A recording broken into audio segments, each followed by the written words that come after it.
tent. All right, Bernie tweets. So that was Dumb Bleep number 1, is the Socialist Party of Great Britain. Dumb Bleep number 2 is old BS. He tweets out, if you've got $5 billion, do you really need to step on people in order to get another $5 billion?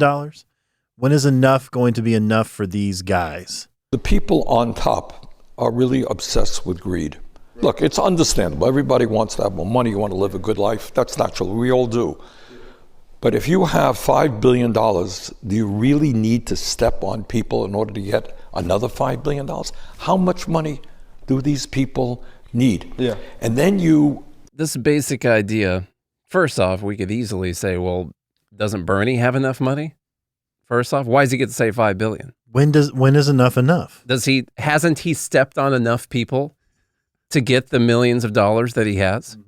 You know, did he really need to get paid again for another? Why isn't he just going around doing these book tours for free? Why? Yeah, or just writing a book out of the graciousness of his own heart. So he decided that, you know, he needs more money.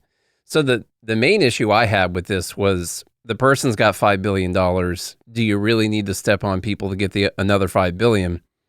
That is a complete disconnect from how one obtains a worth of $5 billion. Now, if I thought that everyone who had $5 billion, let's put on our socialist hat. It's my socialist hat.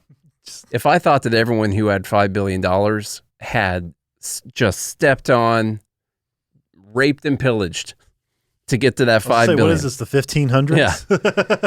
Then I would probably feel the same way that he does about them stealing another $5 billion from people. Be Robin Hood. Yeah. You'd be like, oh yeah, well, the rich, this isn't fair because the rich are rich from stealing, not from actually providing value. And so I think a lot of that disconnect comes from how socialists or democratic socialists or people on the left view the way that you get money or that you get worth. They think that you can only get it from stealing from people, which is not the case.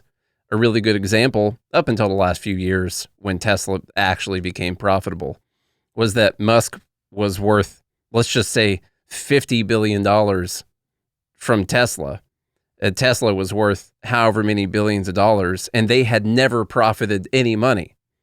Okay? Now, a lot of people would say, well, Musk was only worth that money because he was stealing from the workers of Tesla. But the workers of Tesla had never produced a profit.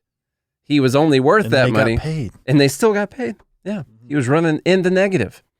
And so they think that he got that by stealing. In fact, he got it because he owned a company, and other people who invest money into companies had deemed that company to be worth that much money. That was it. And so his idea that you'd have to step on people to get another $5 billion is just incorrect. And we can always use the Milton Friedman quote, which is, it's always the other person who's greedy, not you. Like you want, 90%, because that's the argument. Let's go back to 90% tax rates. You want 90% of this guy's $5 billion to go into the system. Well, to help people because you're virtuous. That's all the government does, is help people. But still, you're wanting to steal 90% of this guy's worth just because, and it's not because you're greedy. It couldn't be. Mm-mm. Except that's what it is. You're envious. It's actually probably not greed. It would be envy. You're envious that others have what you do not, and rather than trying to reach that level or reach a level that you're comfortable with, you'd much rather try to bring that person down to your level because it's not fair.